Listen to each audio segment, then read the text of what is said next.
You're about to view an episode of Sites on EdTech, Zanichelli Venture's interview series with people from the education technologies world.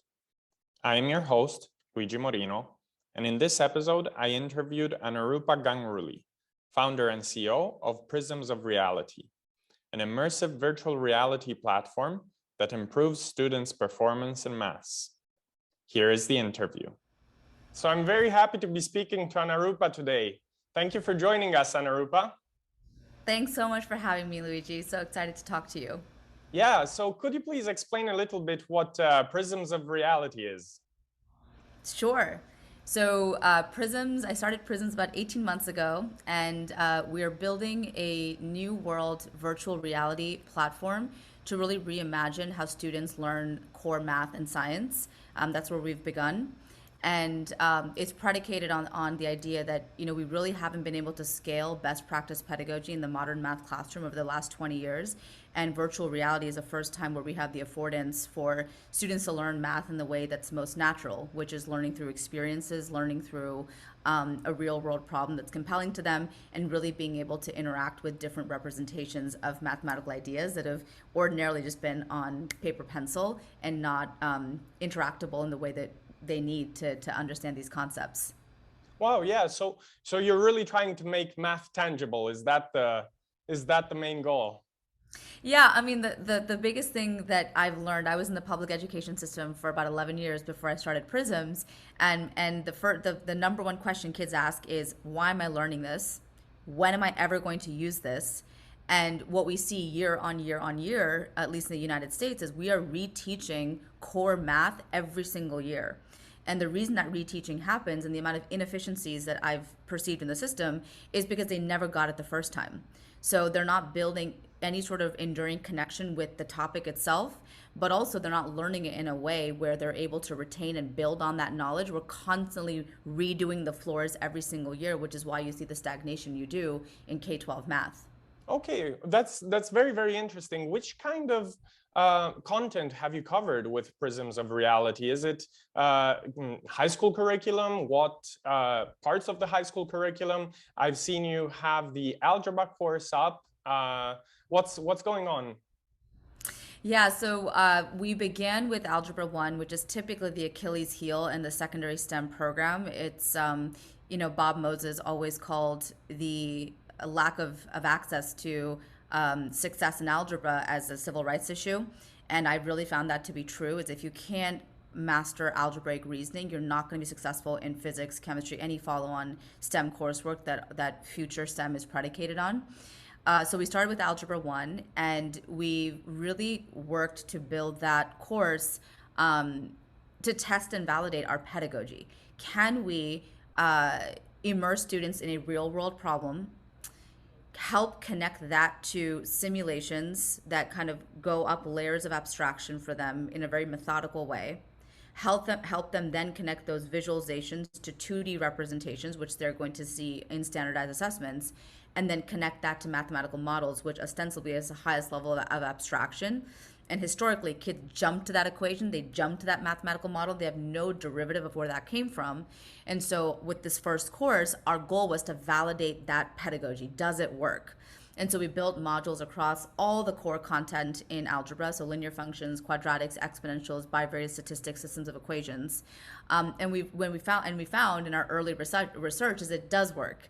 So the next course that we're building is geometry. Geometry is much more spatial, so the pedagogy is a little bit different, and that course is going to be releasing in March. And then we will rapidly build out middle school science, middle school physical sciences, high school physics, chem bio, high school chemistry, high school calculus, just to really span the entire grade 6 to 12 STEM program with the same pedagogy of how do I go from a physical first person, first agent experience in the world to mathematical models to really do something with those models of worth. This is very clear. Would you like to share anything with us so we can actually get some visuals about this? Is there a video you'd like to share? Yeah, sure. So I'm gonna go ahead and share my screen. There are a few pieces to our solution. We're very focused on operationalizing this medium in schooling. We will absolutely be turning our minds to at-home learning and tutoring and all of the wonderfulness of the consumer market. But we are right now maniacally focused on institutions, because if we can get this right in K-12, I think the opportunity is endless. So there are two pieces to making this work in the classroom. One is what I described to you, which is the VR content environment for students.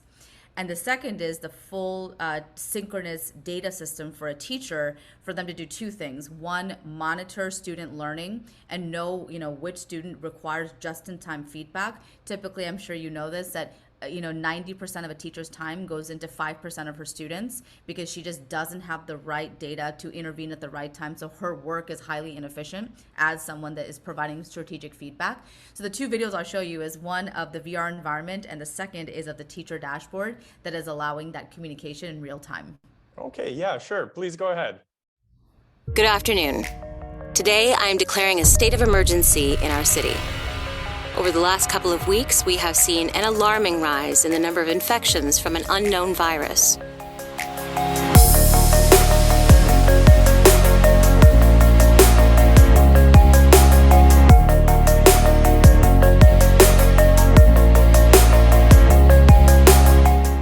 This Prisms algebra learning game enables kids, parents, and teachers to deepen their understanding of exponential functions through a problem that's affecting all of our lives today: a global pandemic.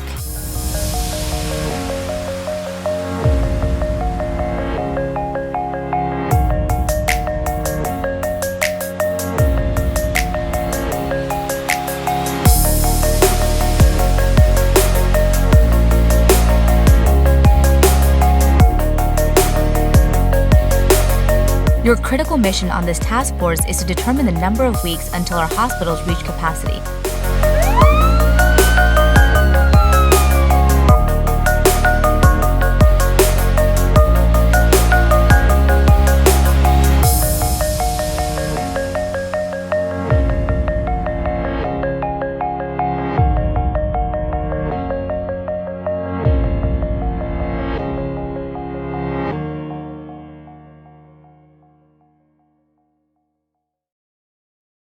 Thank you for sharing that, Anurupa. So that is the pandemics trailer, right? I actually tried pandemics out.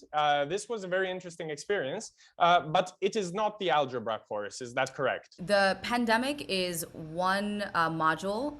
It's a part of the algebra course. So algebra is typically in the US, it's 5 units of study. Exponential functions, linear, quadratics, systems of equations, and bivariate statistics. So pandemic is the VR anchor for the exponentials units. We have another 4 modules similar to pandemic that complete the algebra course. So it's one of 5 modules. Okay, I understand. This is actually inside the algebra Yes. course. Okay, Yes. This is great. Now, you were saying you'd like to share the teacher's dashboard. Yeah, sure.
Perfect. Thank you for sharing that. So you were saying that teachers can actually interact directly with students while they are in the VR experience. Teachers can send messages to them. Is that correct?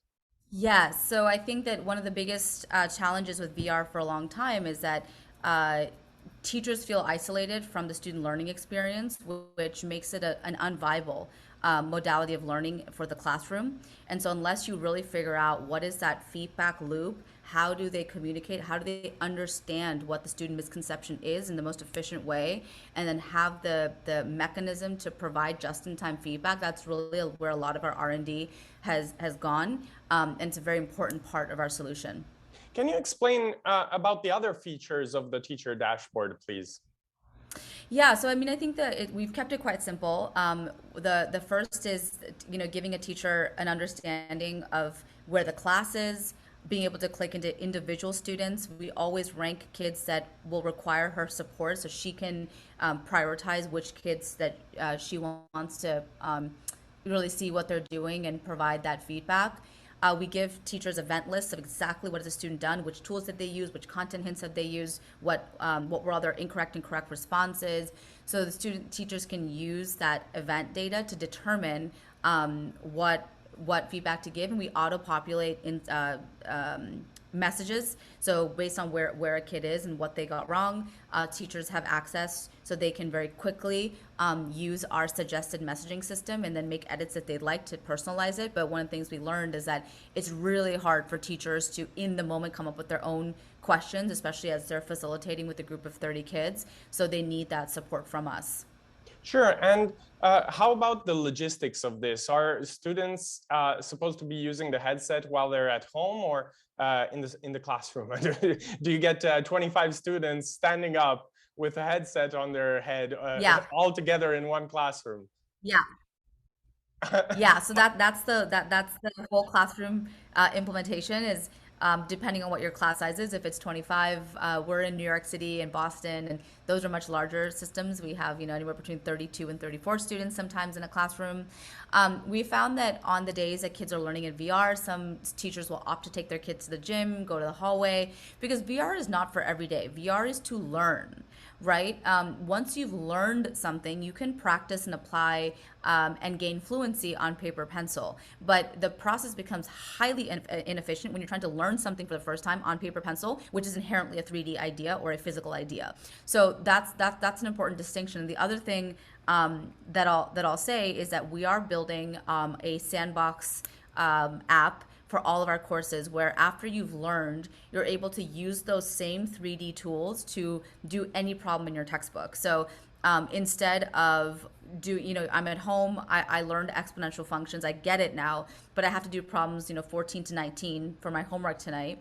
Instead of just kind of, again, using paper pencil for that, you can put your headset on, use the interactive graph tool, the 3D writing tool, the embodied graph. We have tons of tools, and we're generalizing all of them for enduring value. So you can use that every night to study for tests. And it'll be multiplayer, so you can work with your friends who are at home. So those are the two components of our solution, the K-12 for learning, and then the at-home sandbox to practice and solidify in a shared communal environment. And the exercises are the same for the home sandbox as they are in the classroom, right?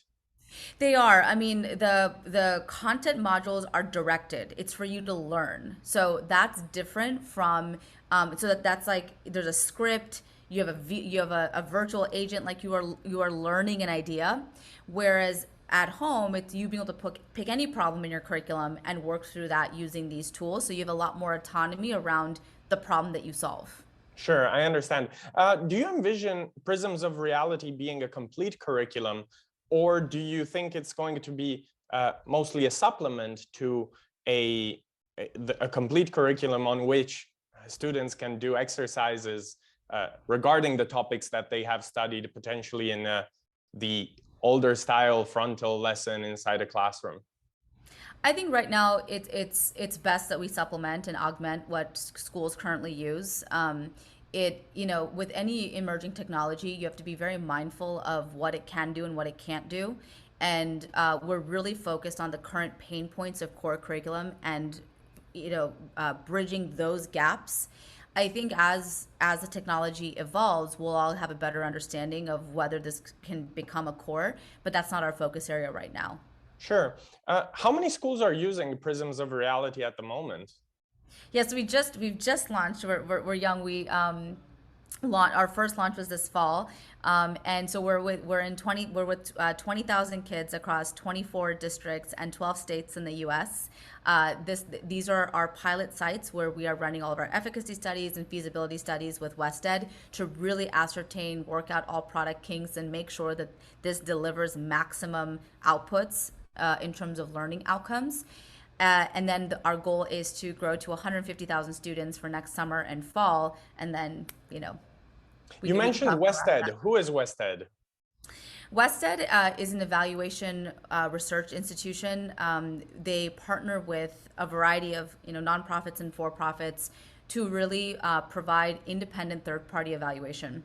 So we're beginning with 3 studies: a feasibility study, can VR work in the formal classroom, an implementation study, how are teachers using this, how are they integrating it into their core, and then an efficacy study, which will be an RCT study, a control treatment group to really validate what is the value add, how much faster do kids learn in VR, how much better do they learn.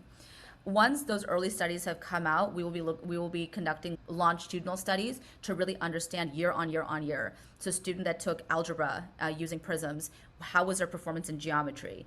How many of those kids went on to take calculus, and really study and right now about 25% of high school seniors opt into a STEM major. We want to really understand, does that increase participation? And those studies will take time. So once we do these early efficacy studies, the goal is to really understand the longevity of the impact of our solution over time. And so we're running our feasibility, implementation study, and efficacy study this academic year. And then the next academic year, we will continue with year-on-year growth. And then that'll kind of feed into a 5-year longitudinal study that'll show to what extent does this change participation. So do we have more students now opting into STEM careers, and then we want to follow them through university of did they graduate. So this is a 10-year partnership, because Prisms is not here for a cosmetic change to the status quo. I mean, we haven't really talked about why I'm here yet, but I'm fatigued by solutions that get quick returns and will give you quick movement on the next test, but really has done nothing to support kids in their STEM education over time. So that's why we exist, and WestEd is a very, very important partner for us to validate that value that we want to deliver for students and teachers. How are you navigating the headset problem? Most schools don't have enough headsets. So I think that there's no headset problem. It's that before there was no reason why a school would want to buy a headset. So we've delivered a reason why schools want to buy them. It's like the perennial issue with technology leading content. Now, when you have the content, you're going to say, of course, I want to buy the vehicle that's going to allow me to implement this way of learning. And so we actually haven't had any issues with districts wanting to buy headsets. There's a lot of money. It's a value proposition. And our job is to really deliver a value proposition that's going to make it impossible not to have VR headsets in the classroom. Okay, yes, this is absolutely clear. Let me ask you a few business side questions. You said Prisms of Reality is about 18 months old. So what's your funding stage? Have you received venture capital funding, and how are you going about your development? Yeah, great question. I really wanted to have a very strong R&D foundation to the company. So all of our initial money in was from the National Science Foundation and the National Institute of Health.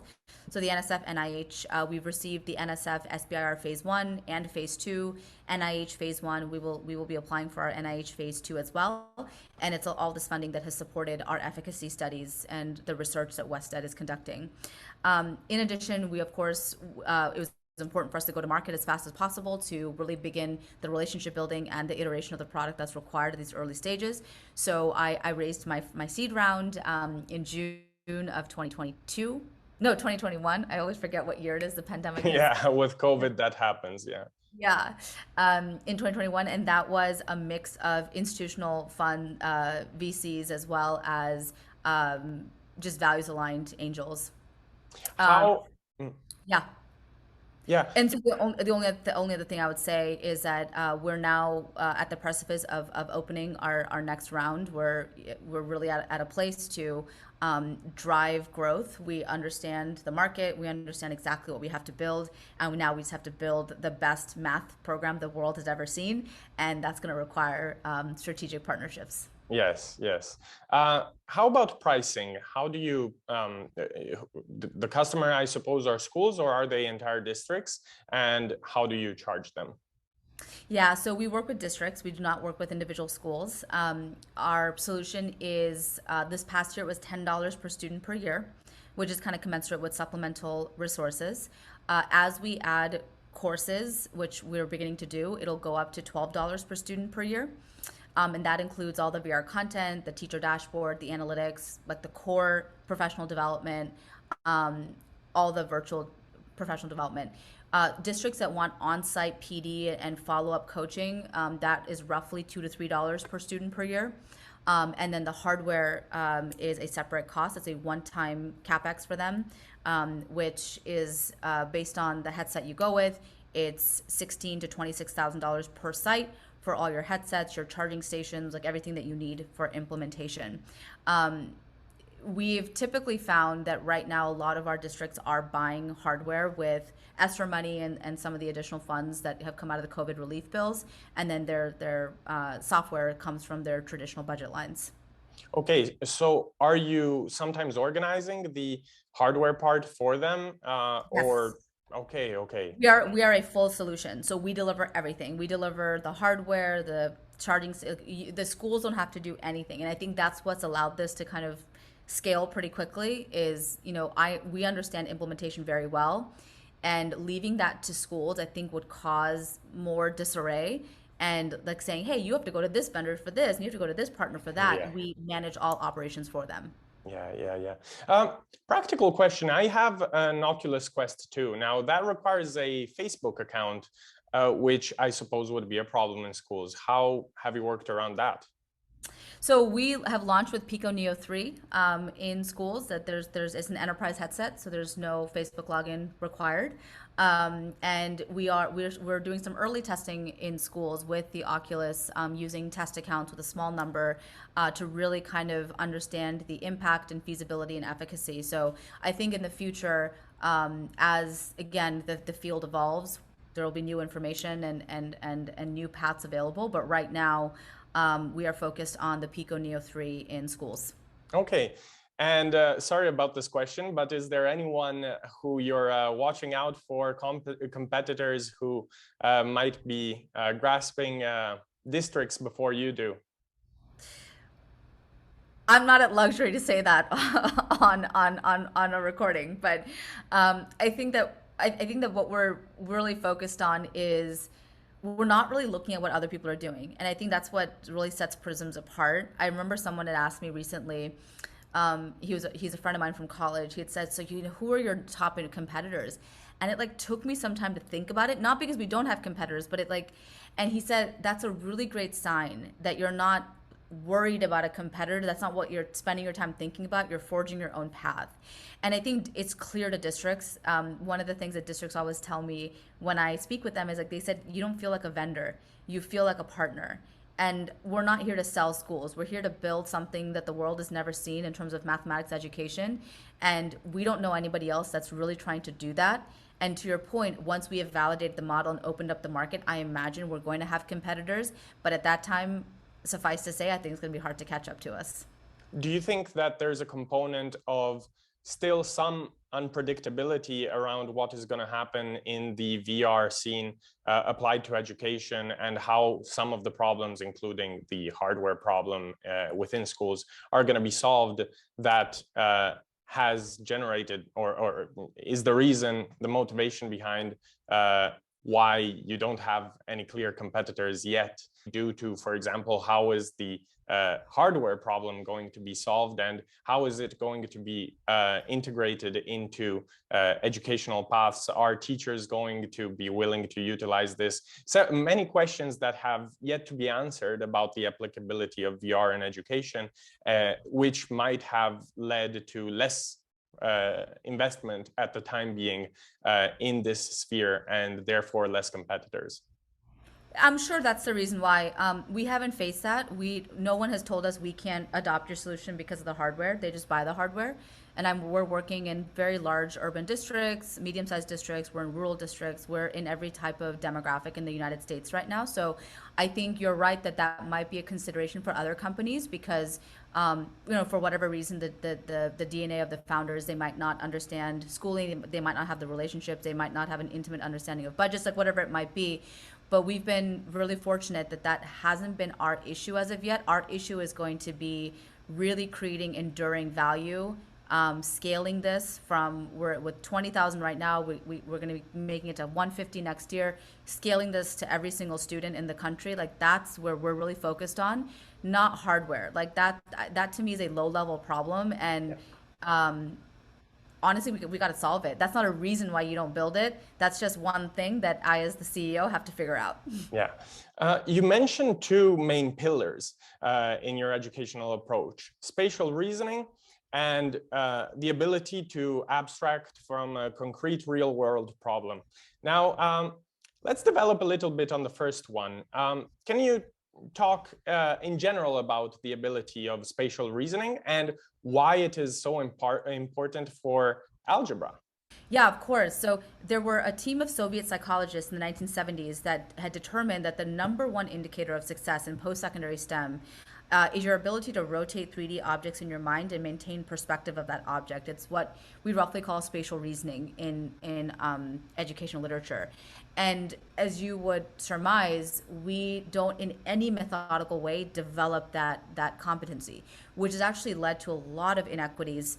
It turns out that women are far worse in spatial reasoning than men are. So there was a team when I was in Cambridge, there was a team at Harvard led by a female math professor. She was basically developing tools to help her female students develop that skill later in life. It's not something that can't be taught. We've learned that it can absolutely be taught, but for a variety of reasons, this was one of the key differentiators. The other thing that we found is another top indicator of success in STEM is your ability to abstract. And that's a word that's thrown around all the time. And abstraction in the modern math classroom has been kids staring at a table, a chart, and an equation on a screen and saying, you're learning how to map representations. That's not abstraction. Abstraction is your ability to have a physical experience and go up from that physical experience to create a model. So we've really kind of maniacally gone after these core competencies with the idea that if we can fix the root causes of why people struggle to create knowledge in STEM, then we're going to see a butterfly effect in learning outcomes. Okay, you have also put a lot of focus on saying you're not developing edutainment, you're developing an education tool. Can you unpack this a little bit? Yeah, absolutely. So, one thing that I typically say when I share about Prisms is that we're not developing a game-based solution. It's mission-driven, mission-based, and so all of our modules are driven by a question. Pandemic, as you saw, is how many weeks until the hospitals in your community are going to reach capacity. It's a real problem. It's not fabricated. It's not like making up, these contrived things that kids are never going to really see value in.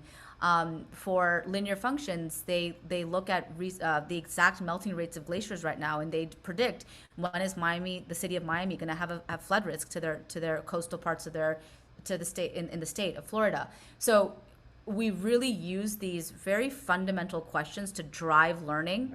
And so that is an example of what I mean by education versus edutainment. And the other thing that I'll say is, this is why we also spend so much time on the teacher dashboard, is that we understand that we're never here to replace the teacher. If the teacher cannot, and this is why I will harken back to what I say is, people focus so much on hardware. That's not the problem. And I think the reason why VR hasn't gotten off the ground is because people are spending all their time worrying about hardware and not worrying about the pedagogy. The reason VR hasn't taken off is we haven't figured out a way to operationalize it. And if we can figure that out, I will lead one-to-one adoptions across the country. Like, that's not the issue. But we got to figure out, what is a teacher doing? What is a student doing? How do you get learning? And how do you make sure that those end of year assessments go up threefold? You do that, which is kind of what really Prisms is focused on, game over. And I don't mean that to be that categorical. I understand that markets and businesses are complex, but I just can't emphasize that enough, that it's the instructional model that we have to understand, not perseverate on, different pieces of the equipment. I really appreciate all of what you just explained, because we often see this problem of new technologies, but old pedagogies. And with new technologies, we need to build new pedagogies as well. This has been the problem by which I think what you were explaining as well, there's been a lot of edutainment development because it is much harder to build an educational experience, a complete educational experience that goes with the whole of the educational curriculum, rather than just creating a game, a fun game that has some educational aspect to it. So I really appreciate all of this. Now, let me ask you again about the tangibility of the experiences that students can experience in Prisms of Reality. Do you think that making maths tangible can single-handedly defeat disengagement in maths? No, I think that it's a confluence of many things, right? So it's a confluence of what I said before, where the core indicators are spatial reasoning and the ability to abstract. So you have to go after those. Motivation and the why is one piece, which is why all of our modules are driven by a relevant problem. That's one piece of the pie. It's not all of it. The other piece, like we talked about, is that feedback. Kids struggle at moments, and they need the right feedback. So what data-driven insights are we using to understand the hints and the support that we give? So it's nothing is a silver bullet. It's the tapestry of all of these. Like, I feel like it's like we're like chief storytelling here of how do we position all these pieces in the right way for a child to have an effective learning experience. But yes, purpose and story-driven learning is one piece of that pie. Absolutely. Have you integrated with external LMSs or even other platforms that provide a complete educational curriculum? Take, for example, Khan Academy as such a platform, and take, for example, Canvas as an LMS.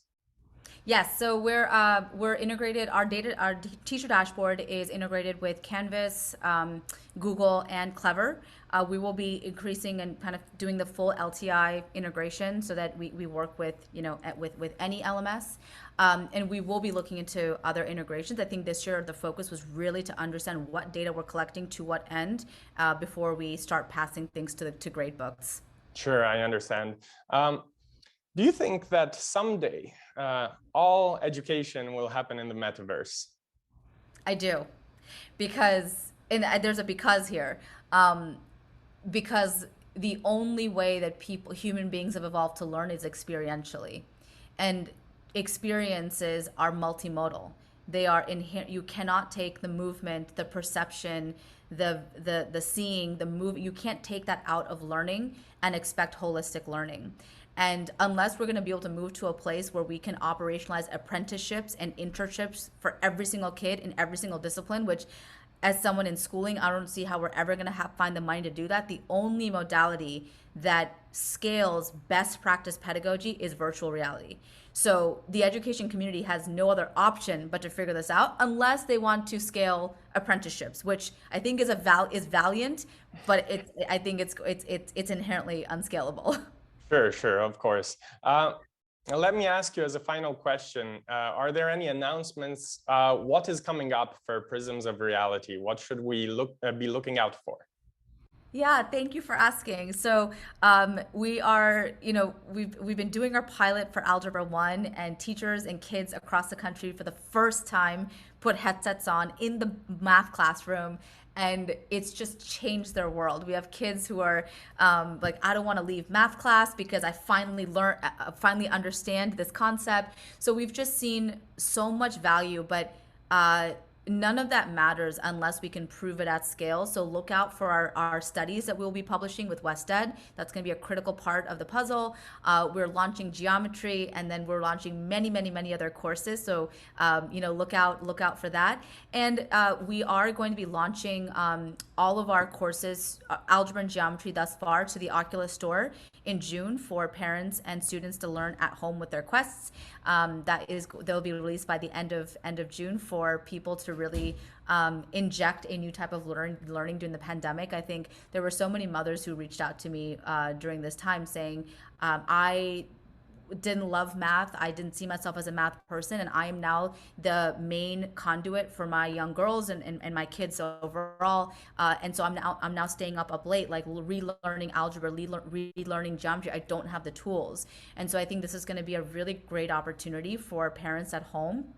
So look out for that, and then we will be launching our sandbox to the Oculus Store later this year as well. This is also going to be a solution to allow micro schools to make use of Prisms of reality, I imagine. Yes. At-home learning, tutoring services, pods. I think the Oculus release is huge for us because it truly democratizes access, and that so far we're going through institutions, which is in its way a way of preserving equity, so that every kid, no matter whether their parent is able to buy a headset at home, they're getting the opportunity in school. But just given the kind of adoption we're seeing with the Quest 2, I'm very confident that every household is going to have a Quest 2 in the next 5 years, and well, not Quest 2, a Quest, and its future kin. And we want to make sure that all of our content is available for learning in any space outside the classroom. I'm confident about that as well, and I really look forward to following your development. Thank you so much for being with us today, Anurupa, and good luck with everything, of course. Thank you so much for taking time to both learn about our story and tell our story. Sure, thank you.